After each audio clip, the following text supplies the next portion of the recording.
Fencing কৰিব আৰু বনানীকৰণ কৰিব যাতে ভৱিষ্যতে কোনেও তাত দখল ল'ব নোৱাৰে।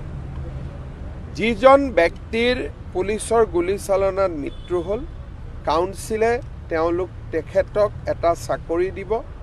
ৰাজ্য চৰকাৰে অতিৰিক্তকৈ 10 লাখ টকাৰ ক্ষতিপূৰণ দিব। VGR PGR মাটিত যিমান ট্ৰেড লাইসেন্স ইস্যু হৈছে কাউন্সিলে আটাইবোৰ ট্ৰেড লাইসেন্স কেনসেল কৰিব যাতে কোনেও তাতে ইলিগেলি ভৱিষ্যতে ট্ৰেড লাইসেন্স ল'ব নোৱাৰে।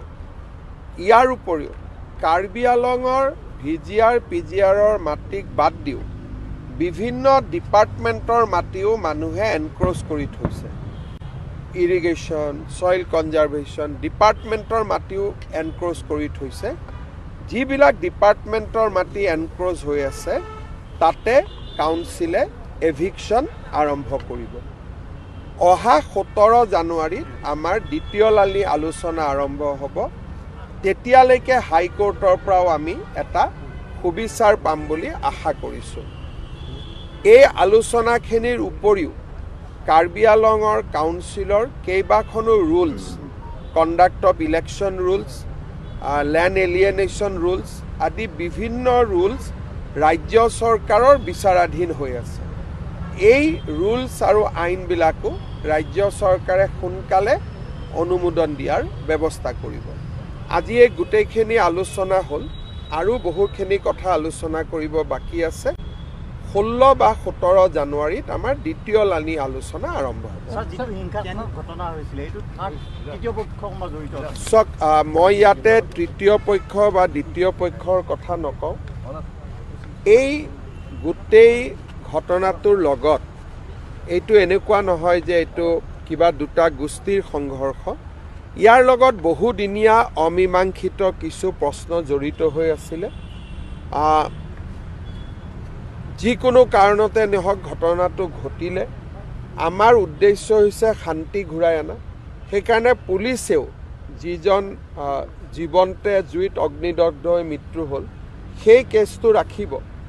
বাকী যি কেছ ৰেজিষ্টাৰ হৈছে পুলিচেও আমি জেনেৰেল এমনেষ্টি দি দিম যাতে আমাৰ মাজত কোনো ভুল বুজাবুজি নাথাকে।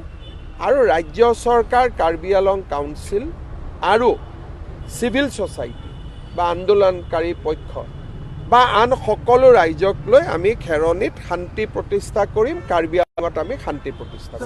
কাৰ্বি আংলং ক'ত ষ্টে অৰ্ডাৰ আছে স্যাৰ? কাৰ্বি আংলং আজি গোটেই লিষ্টখিনি আমি দেখিছোঁ। গতিকে কেছটো 5 জানুৱাৰীত আমি হাইকোৰ্টত যাম। কিন্তু ক'ত ষ্টে অৰ্ডাৰ আছে এই কথাটো আপোনালোকে কাউন্সিলৰ পৰা বুজিব। কিন্তু খেৰণীত ষ্টে অৰ্ডাৰ আছে।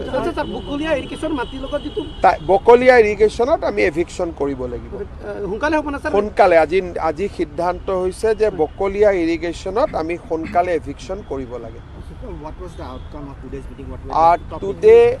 Today the outcome was that we have decided to move jointly before Guwahati High Court so that the entire VGR PGR issue can be resolved immediately. We also decided to shift all offices from VGR PGR area.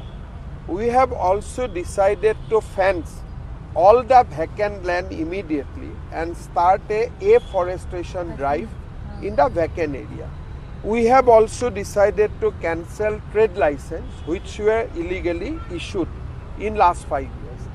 We have also decided to start eviction processes against the people who occupied different government land, including the irrigation offices in Bokolia. So many decisions has been taken. We will provide a job to the victim family. We will withdraw police cases. Many decisions has been taken. And on 17 or 16 January, we will sit down again to resolve all other issues. So it was a fruitful discussion. According to me, the discussion is very good. For the first time we come to know there is a issue with Karbi Anglong Council also. They have not filed the affidavit before High Court last 2 years. If they would have filed the affidavit, the matter could have been resolved by now. So I have directed Council also to file affidavit before 5th January so that uncertainty is removed. So today discussion is fruitful, and definitely the civil society will also talk to you, and I am hopeful that we will be able to resolve all the issue amicably. Some time is needed, but I am with the people of Karbi Anglong, and we will resolve this thing through a process of discussion. So it's a council affidavit kon dile hoten tete hole সময়মতে affidavit দিয়াৰ প্ৰয়োজন আছিলে, কিন্তু কাউন্সিলে কৈছে আমাৰ লগত original নটিফিকেশ্যনখন নাই, ৰাইজে কৈছে আমাৰ লগত আছে, গতিকে মই কৈছোঁ যে আপোনালোক দুই পক্ষই বহি একেলগে এফিডেভিটখন বনাই দি দিয়ক। Sir, does the council or the government will also I think whatever I need to say, I have said, but in this critical junction, if I say more, there will be problem. I think whatever I said, that should be good enough.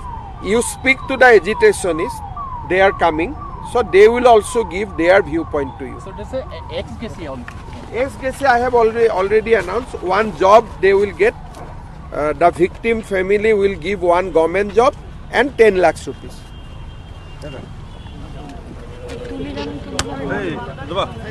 Conclusion that we have got today is the state government has decided to cancel all the trading license which came after 1951, and the second thing is that all the departmental land which occupied by the outsiders, we won't say which community, but outsiders, like they occupied tribal lands, the departmental lands, this land will be evicted and freed by the state government or the council, Karbi Anglong Autonomous Council. And secondly, in the PGR and VGR area, immediately they are going to issue eviction notice. At the same time, they all the free land that they have got right now, like there will be a fencing and with afforestation project will be in